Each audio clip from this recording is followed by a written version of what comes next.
Bienvenidos a un nuevo vídeo, mi nombre es Almu y esto es La Señorita Amapola.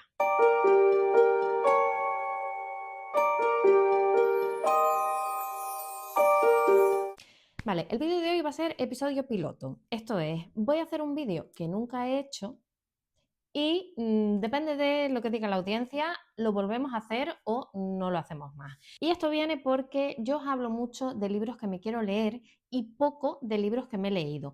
Y si os hablo de libros que me he leído, siempre son libros que me han gustado. Entonces, lo que voy a hacer en este vídeo es hablaros de los libros que me he leído en enero y febrero. Un wrap-up de toda la vida. Pero como son vídeos que yo no suelo consumir, sobre todo porque las cuentas que yo sigo leen muchísimos géneros al mes y no siempre son libros que me interesan. Pero bueno, como yo soy una básica, yo solo os voy a hablar del género que se lee en esta cuenta, que siempre es el mismo. Así que esto es una prueba, vamos a ver si os gusta, si no os gusta, me lo decís en comentarios y en caso de que os moleste la dinámica, lo que podemos hacer es, no todos los meses, porque habrá meses que yo lea un libro y meses que me lea 6, pero quizás cada 2 meses os pueda hacer un resumen de las últimas lecturas que he hecho. Dicho esto, vamos allá con las lecturas de enero y febrero. El primer libro del que os voy a hablar es Un payaso en el maizal de Adam Cesare. Este libro es el primero de una trilogía, es una trilogía slasher. Para los que no sepan qué es un slasher, es ese tipo de historias que vemos en las películas, sobre todo enfocadas en adolescentes, en las que un asesino en serie empieza a perseguir a un grupo de gente y a machetazo limpio, o como se le ocurre al guionista de turno, empieza a cargarse a todo el elenco de la película. O sea, lo que hiciste el último verano, Scream, Un San Valentín sangriento, peliculones todos. Pues bien, este es uno de los libros que escogimos mis hermanos y yo para leer. Yo suelo leer todos los meses un libro con mis hermanos, hay meses que leen ellos solos porque yo ya me lo he leído, pero este fue el de enero, si no me equivoco. En este libro nos vamos a encontrar con que un adolescente y su padre se mudan al pueblo de Kettle Springs, creo que se llama, y empieza a haber una especie de movida un poco extraña en la que un payaso que es la mascota del pueblo empieza a matar a los adolescentes del pueblo. Y a ver, mi puntuación fue de 3 estrellas y voy a explicar por qué.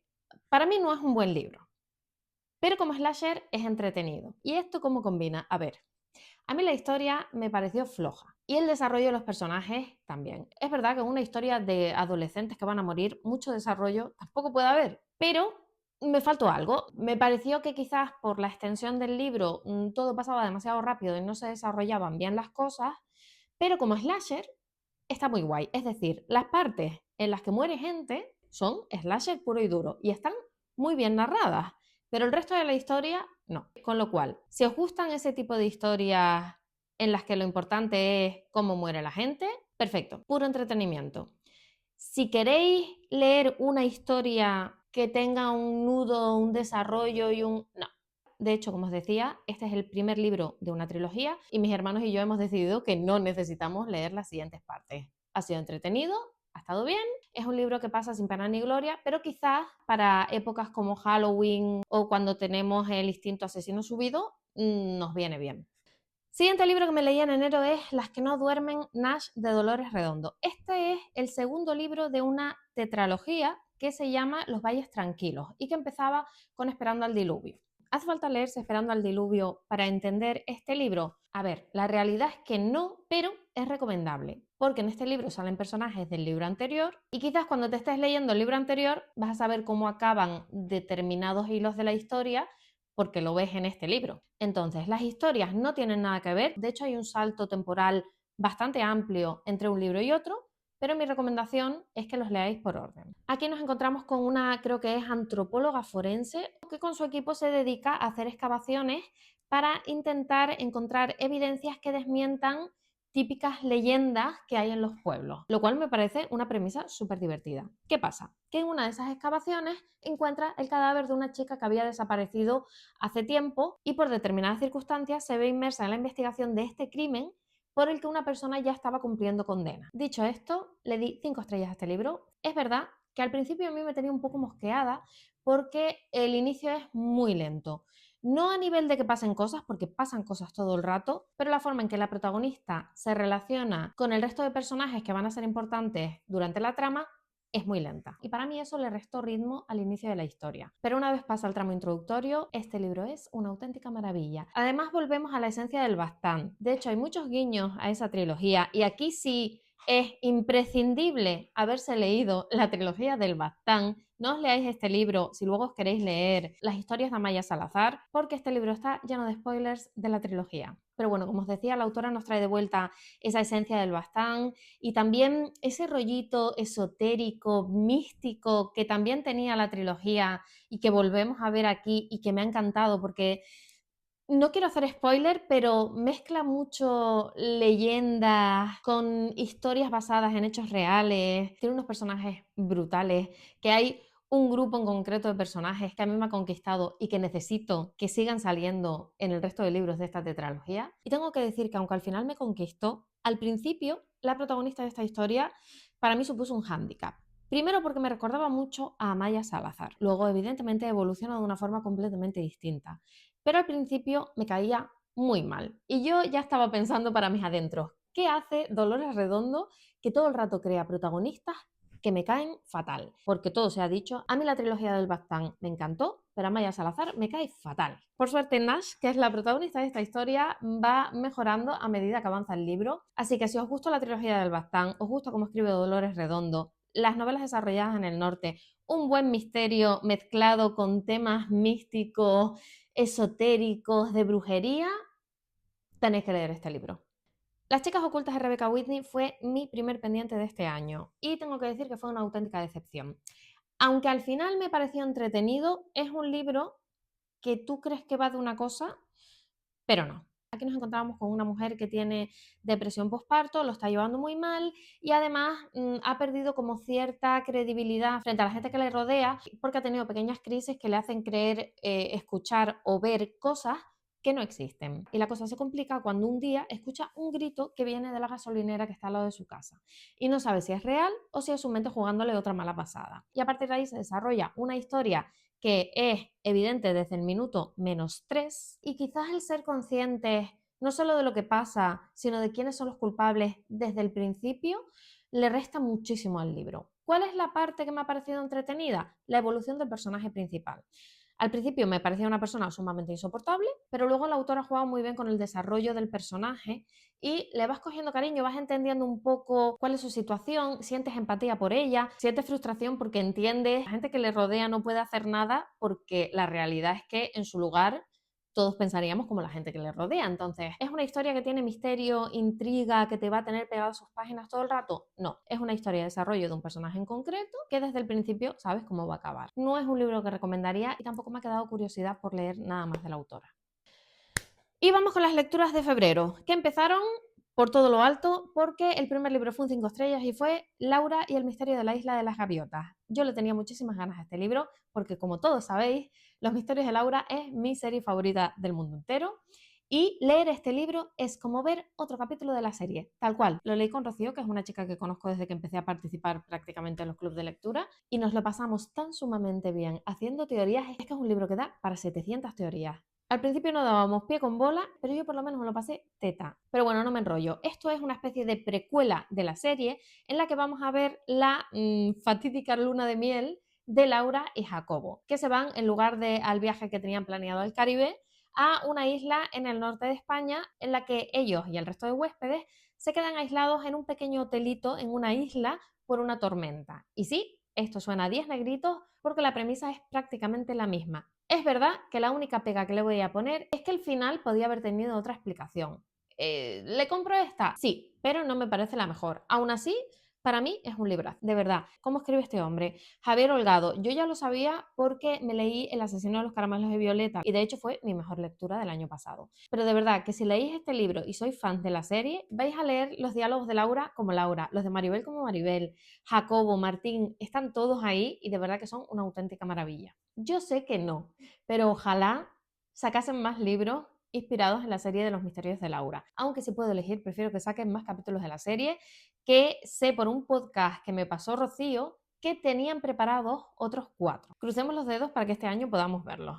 Y el pendiente de febrero fue La desconocida, y es verdad que algunos os disteis cuenta y me escribisteis, pero yo no hice sorteo para el pendiente de febrero porque era el Little February, que es como una especie de dinámica que organiza Laia, de quien te lo ha dicho, todos los años en febrero, que es leer un libro de menos de 280 páginas. Y este encajaba perfectamente en la premisa. Con lo cual yo me apunté al reto con este libro, lo saqué de la lista de pendientes y tengo que decir que ha sido un chof absoluto. Creo que le puse una estrella, dos quizá por pena, pero es un libro que, primero, que por su extensión no da pie a desarrollar absolutamente nada. Segundo, los personajes me parecieron un bodrio, yo lo siento mucho, pero ni desarrollando estos personajes, a mí me parecían buenos personajes.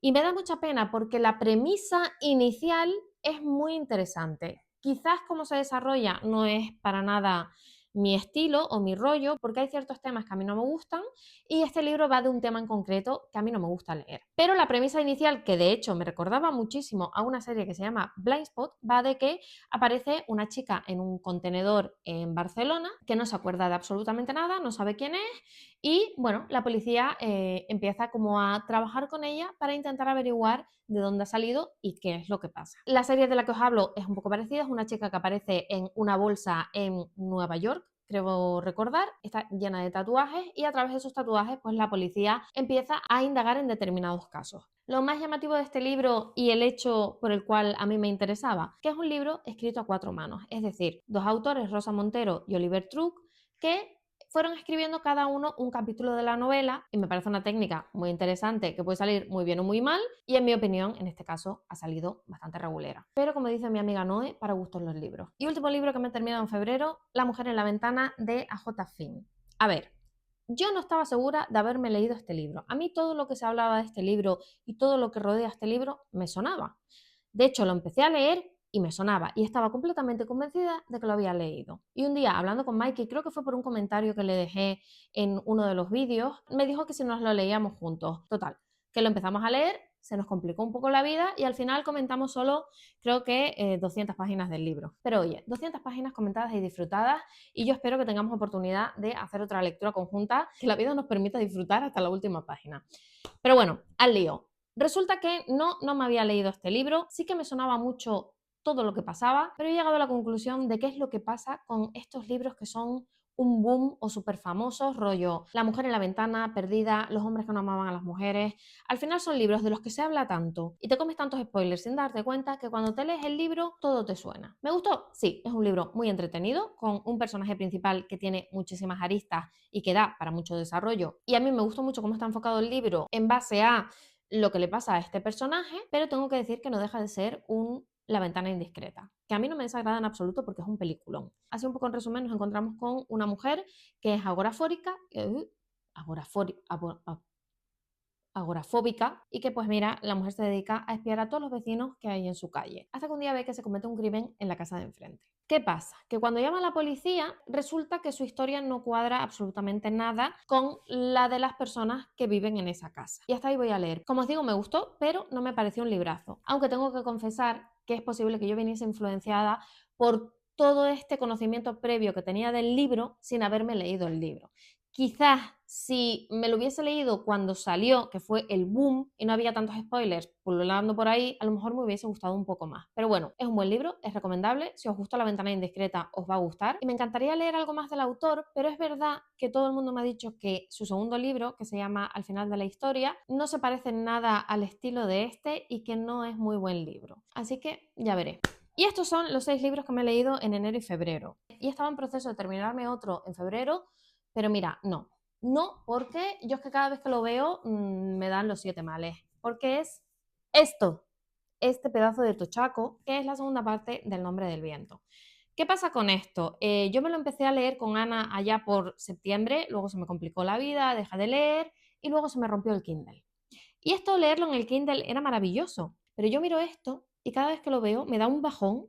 Es que en realidad, o sea, me queda La última parte del libro, pero es que me queda todo esto, son como 300 páginas. Me da pereza, cada vez que veo el libro no me apetece cogerlo. De hecho, es incómodo de coger. Es un libro que para leer en físico es horrible. Necesito de vuelta mi Kindle. ¿Qué pasa? Que no hay stock en ninguna parte. Así que me va a tocar probar a comprárselo a Amazon y que me lo retengan en la aduana 7 meses. Porque aquí en tiendas físicas no tienen. ¿Por qué? Porque se los tienen retenidos en la aduana desde diciembre. Así que toca leer en físico. Y por último, hoy sí vamos a hacer el sorteo del pendiente que voy a leer en marzo. Y os voy a poner luego la votación en Instagram para que elijáis cuál de los dos voy a leer. El primero es Una buena chica de Maricúbica y el segundo es La sustancia del mal de Luca de Andrea. Este es bastante más tocho que este, pero bueno, me apetecen los dos. Así que vosotros elegís. Y hasta aquí el vídeo de hoy, espero que os haya gustado. Ya me diréis si os gusta esta dinámica o no, si habéis leído alguno de estos libros y os ha dejado sensaciones parecidas, completamente opuestas, y si queréis que hagamos, pues eso, una vez cada 2 o 3 meses, una especie de wrap-up o resumen de los libros que me he leído. Y listo por hoy, nos vemos en el próximo vídeo. ¡Chao!